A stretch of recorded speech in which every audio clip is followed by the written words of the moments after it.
নমস্কার বন্ধুরা, পুষ্পর রান্নাঘরে আপনাদের সবাইকে স্বাগত। আজকে চলে এসেছি, দেখো কাতলা মাছ রান্না করবো একদম হালকা পাতলা। কড়াতে একটু নুন দিয়ে মাছগুলো ভেজে নেবো।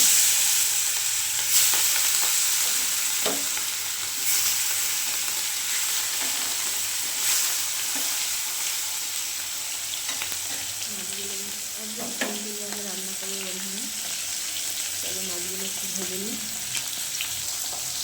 তবে দেখো মাছ এক পিস ভাজা হয়ে গেছে, আর এক পিস ভেজে নেবো। আর এখানে দেখো হাফ টমেটো, কাঁচা লঙ্কা, হলুদ, লঙ্কার গুঁড়ো, ধনের গুঁড়ো, জিরের গুঁড়ো, কালো জিরে, স্বাদ মতো লবণ নিয়ে নিয়েছি।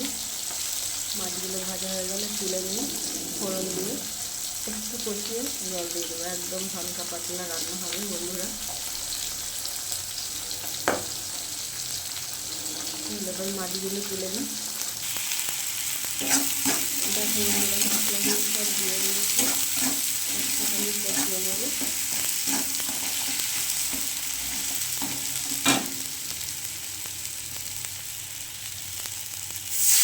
দিয়ে দিলাম পরিমাণ মতো জল।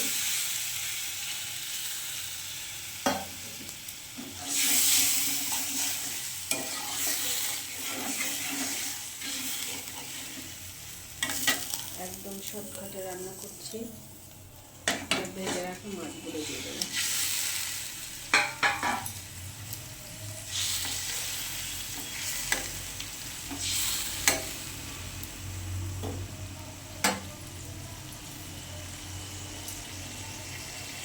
কেটে রেখেছিলাম ধনে পাতা, উপর দিয়ে একটু দিয়ে দিলাম। চলো ফুটে উঠলে আমার মাছের ঝোল একদম রেডি হয়ে যাবে। দেখো বন্ধুরা, আমার হালকা পাতলা মাছের ঝোল কেমন হয়েছে অবশ্যই জানিও। ভালো লাগলে লাইক, কমেন্ট, শেয়ার অবশ্যই করো।